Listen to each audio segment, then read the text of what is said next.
iDubbbz has been a long-time YouTube content creator during the golden days of YouTube. He used to be everyone's favorite internet boy of someone who was funny and could do no harm, also taking the piss out of people. Most notably, people know him for his content cop videos, where he covered different types of controversial people like Keemstar, Leafy's Here, and Jake Paul, just to name a few. But as time has gone by, many of his old-time fans have begun to lose respect for iDubbbz since he's quote-unquote changed. Back in 2020, he found himself in a bit of a hole with the controversy of his girlfriend doing Onlyfans and him supporting it, which made many people lose respect for him, as he's also been getting called off someone who can't take any sort of criticism or even a little minor joke made about him. iDubbbz's reputation has been on the decline. With also consistently losing subscribers, he has managed to somehow make his own audience turn on him. So for this video, we're going to be going through what all went wrong for iDubbbz, to his rise, and to how he ruined his own reputation. So with that out of the way, let's get into the video.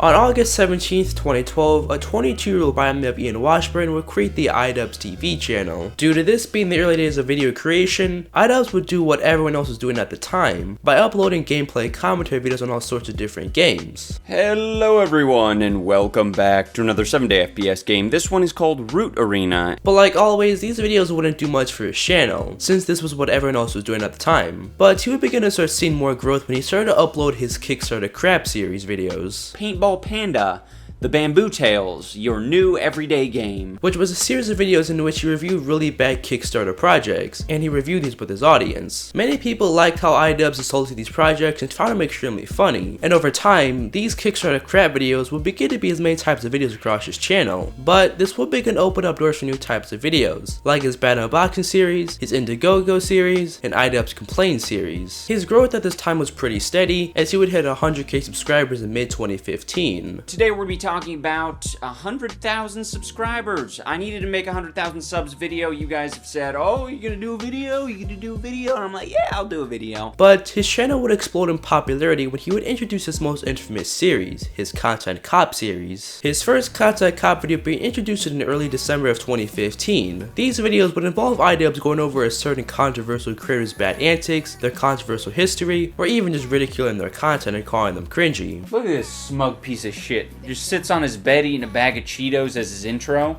Oh hell yeah, dude. Reminds me of that asshole who ate a bowl of cereal for 1 million subs. And these videos were sort to migrate iDubbbz over to the commentary genre. But iDubbbz's commentary video style was much different than anyone else at the time. During around 2015-2016, most commentary channels would all have a simple format, gameplay in the background, talking about different topics, and so on and so on. But iDubbbz would add his own little face cam to it, and have his own little funny humor in it. And the videos were much more longer and edited, which stood him apart from everyone else. After his first couple Content Cop videos, his subscriber count began to triple, and iDubbbz didn't want to be a one-hit success by a couple big videos and then go stagnant. He needed to find more big controversial creators to make videos on, and who no other than your boy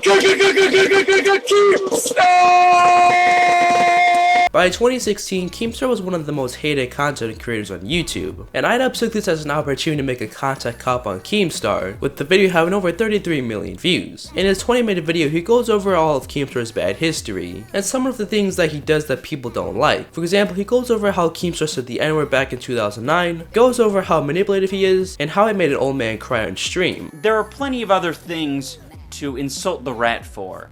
He's manipulative, cunty, hypocritical, makes horrible content, extremely unfunny, cringy. It's kind of like picking on Tommy NC, really. Besides this video making Keemstar lose subscribers for a couple of moments, this resulted in many people respecting iDubbbz for the types of videos he did. But he would go on to capitalize on that when he would go on to make a content cop video on Leafy Is Here. At the time, Leafy Is Here was one of the biggest commentary channels on YouTube, and Leafy Is Here had a couple controversial videos on his channel. And in iDubbbz's content cop video on him, he went bit by bit how crap his videos were, how much of a coward he is, and how rude he is to kids. I think my only stipulation with the bullying is that you also have to not be a pussy.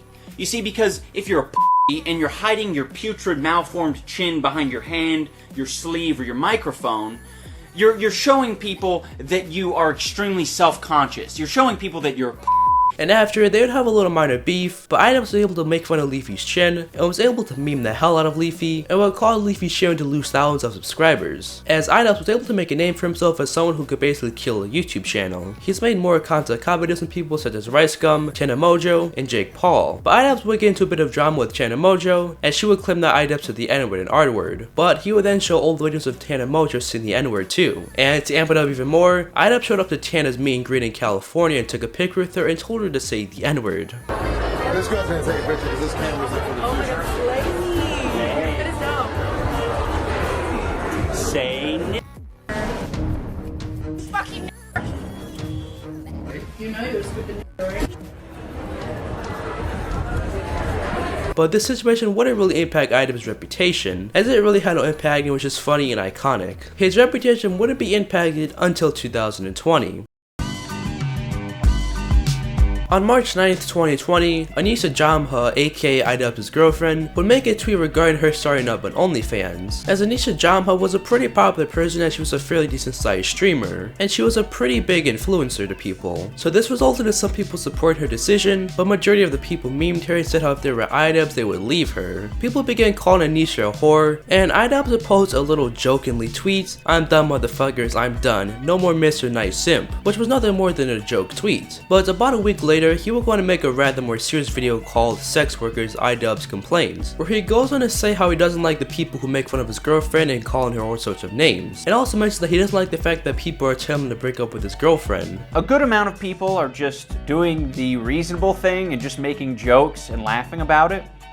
But there's a whole nother group of people who feel personally devastated and betrayed. You lied to us. And this video would get a bit of fair share of dislikes by people, one of them being Diesel Patches. In Diesel Patches' video, he goes over bit by bit how iDubbbz was a hypocrite and why some of his points were bad. No, iDubbbz, you should break up with her. But I'm cool with it. You do realize there are guys out there in private right now jacking off to your girlfriend. But I guess it's out of sight, out of mind, it's not a problem. Who is this even directed to? Yeah, please find me the person who is calling you out who also has a girlfriend posting lewd photos of herself online, and I'll say, you know what, you might slightly have a fucking point. But until then, you don't have jack shit. Just because you have no shame doesn't necessarily mean you're not in the wrong. And no, people aren't upset because you're simply okay with sex workers. It's because your girlfriend is a sex worker. And from here, videos began coming out saying that iDubbbz was a simp and a loser. But there were people who had different views on this situation. People like Critical who thought this entire thing should have been any sort of drama. I think this controversy is such fucking sad bullshit.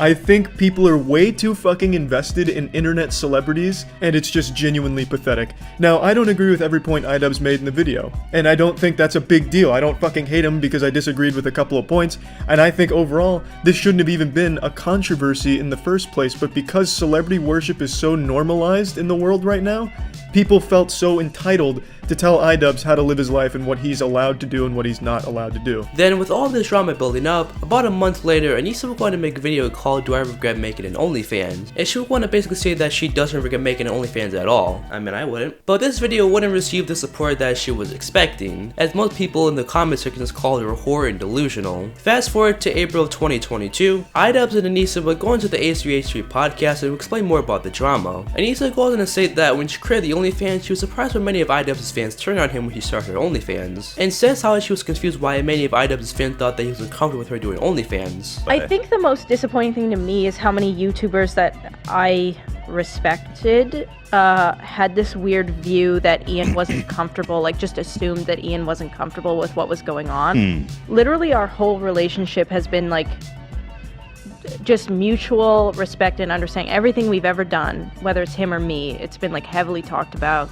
Like decisions together. Which, even though Anissa said that, some people still didn't like that, because iDubbbz's fans knew iDubbbz as that internet troll boy of someone who would literally push the buttons even further, and someone who would just mock anyone who would do dumb things. So when iDubbbz said that he was okay with his girlfriend doing OnlyFans, this caused a lot of his fans to lose respect for him. Most recently, iDubbbz would be featured on Anthony Bedia's channel, where Anthony interviewed iDubbbz and going over how he felt about his old content. And one part of the video, iDubbbz says that he didn't even like to interact with some of his fans. Another thing that ended up kind of guiding the path a little bit, I did not like the interactions that I had with fans. There were quite a few human beings that I interacted with. In person? Yeah, in person, that just sucked. They just sucked because I attracted a lot of people who suck. Some people were, as I described earlier, were very much like antisocial, weird basement dwellers, and you know, the one time a month that they come out of their cave is going to restock on supplies at Walmart, and they run into me, their favorite YouTuber. Which was pretty understandable. I mean, after all, he was the one that went to an 18-year-old's meetup and literally told her to say the N-word in front of her people with cameras in his face, which is obviously going to attract some pretty weird and bad individuals. And since iDubbbz would openly say the N-word in his videos, which would kind of become the normal in his videos, the main part where it gets a bit twisty in the situation is that people assumed before all of this, iDubbbz was just a super cool, funny guy who didn't give a shit what people thought of him, and someone who would just push the buttons to be edgy. But when his girlfriend comes around, people think that's what changed him, which is true to an extent. Once iDubbbz's girlfriend came around, people began calling him a soy boy and a cuck, and how he should break up with his girlfriend. I think a lot of people get angry or frustrated, or they doubt her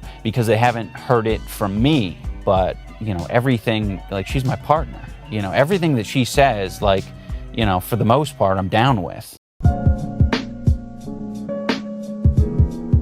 iDubbbz and Anissa started up their own influencer boxing event called Creator Clash, which they previously started back in 2022, which is basically a charity event in which to raise money for charity. Recently, they were going to introduce the lineup of everyone who's going to be fighting in Creator Clash. One of the matches who was on there was Froggy Fresh versus Chris Raygun. Froggy Fresh is a pretty big creator that some of you may have heard of. He used to be someone who used to make rap videos on YouTube and got big off of those. Well, he wanted to get a bit of training for the Creator Clash event, so he went all the way to Rhode Island and did boxing training for months on end, where he and his trainer, Sam Hyde, had been live streaming themselves training and were making a few jokes. What's the verdict? But I ain't no boxer. That's the verdict. I mean, fortunately for me, Chris Raygun ain't no boxer either. You have three not weeks like I to don't explain know that. It's who's more of a boxer. Yeah. And by most people were more happy about this fight than any of the other ones, as more people like Froggy Fresh more. However, strangely enough, Anissa's mom would get extremely mad about this and would get involved in the situation. Hope it's about replacing the imp. Better a imp than a pimp. Shout out your boy iDubbbz. Anissa, come get your mom. And this would involve Froggy Fresh making a short Twitter video about it. I going onto my Twitter today. What done I see? Anissa's mom is saying, hoping that somebody replaces that imp. Now I go onto Google to see what imp was, and they said it's a small devil. Now I got saved by the Lord and baptized when I was about 7, so I don't know what she's talking about. But I can tell you this is a charity event.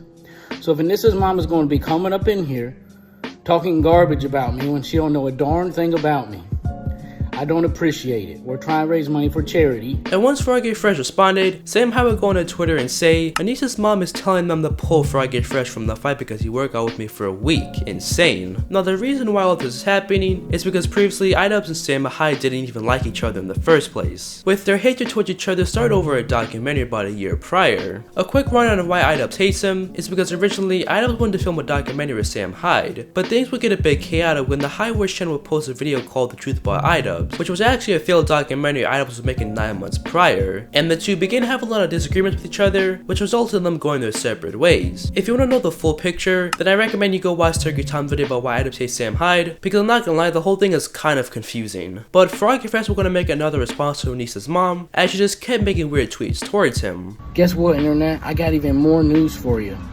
Something I didn't even say about last night. Anissa's mom also made another tweet at me. She tweeted, "Classic case of brain damage.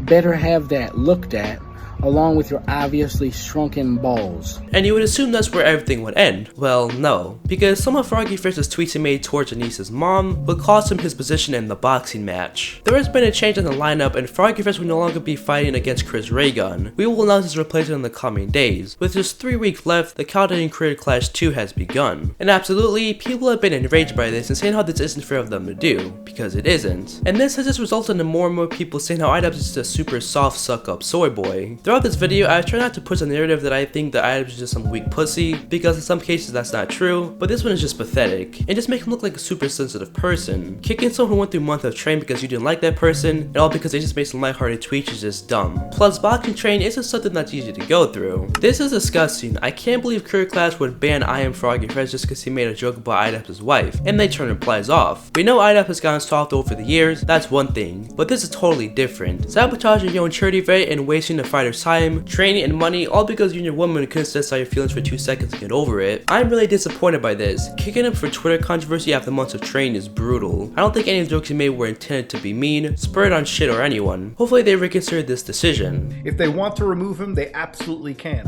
I'm just saying it comes across pretty unprofessional given the fact that this happened over the course of literally 24 hours. But of course, at the end of the day, an emotional decision, it seems, got made, and these people got removed. And of course, the community is not necessarily happy about it whatsoever. This whole thing is a terrible look for iDubbbz and Anissa, as it just paints them as extremely soft, as whatever they do, there's not exactly going to be a good ending for them. As Farouk and Fred's match was the more hyped one than anyone else's fights on the list, as this has left many people to be disappointed, and even having people refunding their tickets to the event. But as of right now, the entire situation is still developing as I'm recording this. Ultimately, iDubbbz has evolved somewhat over the years, if we want to call it like that. Ultimately, it's not really fair to say that he was different back in 2016 than he is now regarding his edgy humor, because the internet back in 2016 was completely different. But the main key reasons why iDubbbz's fans don't like him, don't respect him anymore, is because people felt that he was that one guy on the internet that would troll, make fun of people on YouTube, and would go to great lengths trying to mock them, which a lot of people liked him for that. But when it then came out that his girlfriend was doing Onlyfans and he supported that, and that he now didn't want to be mocked by people for that, then that caused his old-time fans to not like him for that and lose respect for him and call him a hypocrite. And people just don't like the newer idols by the way he acts now, also regarding the creator clash situation. But when you think about it, this kind of stuff is expected. He admitted that he didn't like how some of his fans were, and didn't like those kinds of people watching him. It's not like iDubbbz was a completely different person back in 2016. He just had a different persona and was just trying to be funny to people. But once the stuff with his girlfriend happened, and he then didn't want to be mocked by people anymore, that was essentially the beginning of the end. Because now he doesn't show his over-the-top persona anymore in his videos. As now, it has just left the YouTube community to use iDubbbz as a punching bag. But if you have made it to the end of the video, consider subscribing, go follow my Twitter at Scorpion_1, consider joining the Discord, link down in the description below. Thanks for the support, and thanks for watching. I'll see you guys in my next video.